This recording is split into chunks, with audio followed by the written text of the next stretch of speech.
Alright, and we're back to review Chronicle, the new found footage movie. You know, similar to like Paranormal Activity, Cloverfield, that type. But this time, the twist here, it's about guys who get superpowers. It's like, you know, it's a staple formula for this kind of movie. Completely unknown actors here. Yeah. You know, no names at all. The director is some new guy as well, Josh Trank. And apparently, if this movie does really well in the States, that's running right now, this guy could become the next either Fantastic Four director or even thinking X-Men. This is a 20th Century Fox movie. Okay?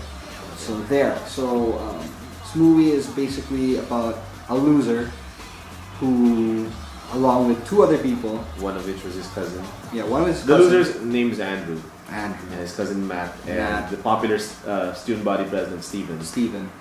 And they discover a source, that, some kind of element, or alien or extraterrestrial source that gives them powers. Telekinesis, basically.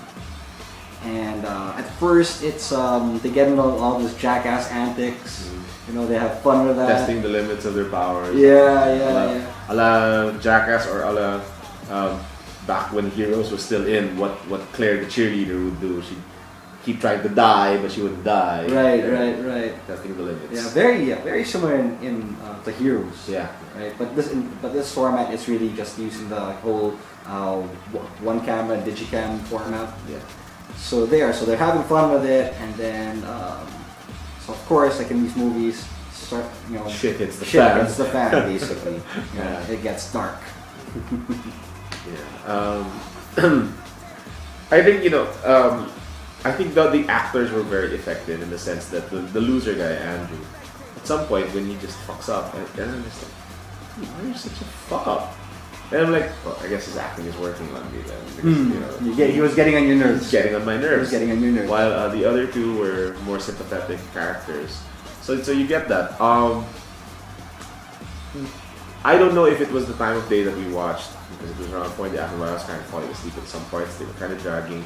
But when the action happened, and the big action happened, I was riveted. Yeah.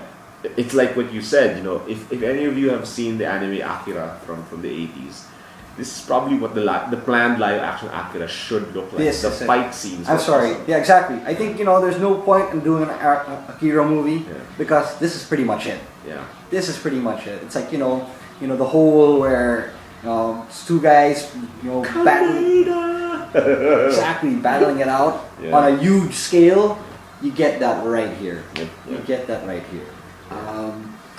I think though the whole found footage format is a bit of a cheat here though. I mean, it's kind of clever, but there are points where, oh come on, it gets a little bit ridiculous, because it starts off like, oh, there's one camera, they use one camera, but they don't use that for one perspective. Yeah. It switches perspective, and then it's like they shoot from the point of view of another camera, then a whole bunch of digiphones, and then eventually, since you could control it with telekinesis already, that the camera is just there. And goes with them wherever they go, and it really goes to a lot of places. Up in the sky. Above the clouds. Yeah. Again. Right. And it's crazy. Yeah. It is crazy here. Yeah. There's a lot of stuff here. What's nice about it is that it's a lot of effects that feel very seamless. Very seamless. Right? And it, especially if they're just using a camera. Although there are points where it's like, okay, yeah, you can see, I'm sure there's like wire work here, right? But there's a lot of scenes here that will blow your mind. Blow your mind away. And what makes this movie work for me is that a lot of these found footage movies, they don't pay enough attention to the characters. There's not enough of a script. It's like, oh, we'll just put one scene here, one scene there. We'll just like tie it up later and post edit and shit. This was very character centric. It did give a lot of background, especially for Andrew, who was the lead character, and all his flaws and why he turned out that way. Right. His relationship with his father and his mother, and with everybody else, with in his school, cousin. his cousin, and the fact that he had no friends before the powers arrived. So he just doesn't know how to interact with people. Yeah, and he just doesn't. it turns out he's so socially inept that it becomes his downfall.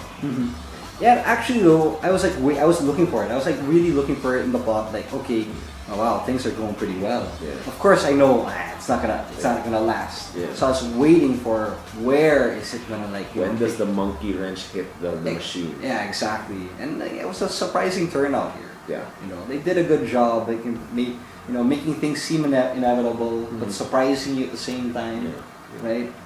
And that's what made this movie really effective because you care about the characters. Yeah. Most of these other found footage movies, they don't really care. They don't really care. It's all about the effects. The effects. The fear that the film elicits. And that's the case with the Paranormal Activity series. That's why I love the Paranormal Activity series. But this one works also because, like you said, it's very character centric. Yeah. You do start to care and wonder. You should have fixed it. It shouldn't have been this bad for you. You know? Yeah. And you know, and they touch on a lot of the superhero conventions, which is cool. They talk about like you know, we shouldn't be showing our powers in public. It should all, you know, never hurt anyone. You know, it basically it's the 3 rules you come up with. You know, but of course, like you know, rules in Gremlins, it always gets violated basically, right? So that was fun here. I hope this movie does well. I hope it really does well, and I think, you know, this guy could be an ideal director for if they do a Fantastic Four reboot. Okay. You know, because God knows the last 2 sucked balls big time. So maybe 20th Century Fox, they're doing a better job now with their, you know, with their franchises, like, you know, as can be seen by Rise of the Planet of the Apes and X-Men First Class. They're making a solid effort, more of an effort than compared to before. Right. You know, they're making sure that, hey, you know, we don't want to lose these franchises. We don't want to give it back to Marvel. We might as well just do really well with these things. So hopefully, that will be the case here. Yeah. So yeah, this is also a really enjoyable movie. Very intense, especially in those last those special effects. Something in B+ here too. You know, I'm thinking B+. For me, it's the parts that dragged were just, they weighed it down for me. If there are some parts that were a little too talky for me. I mean, that again, the action scenes were amazing, the effects were great, and the being character driven, it was great. But the parts that dragged, like what? Like which ones? There are parts where they're talking and they're still getting to a certain plot point. Like in school and stuff, you know. There are parts there that I'm like, I don't need this. Kind of nodding off right before stuff happens. So I'll give this a B instead. Not so much of a B+. I was surprised it was like really short. It was like an hour and a half. Yeah. And it did feel, it did feel surprisingly a bit longer than that. But well, for me, it was still fine. I mean, the pace was just right for me. You know, I thought it was cool how they kept on switching from perspective to perspective. So it kind of worked for me. So there. So B. Okay. So stay tuned, and we're gonna go to our review on The Girl with the Dragon Tattoo.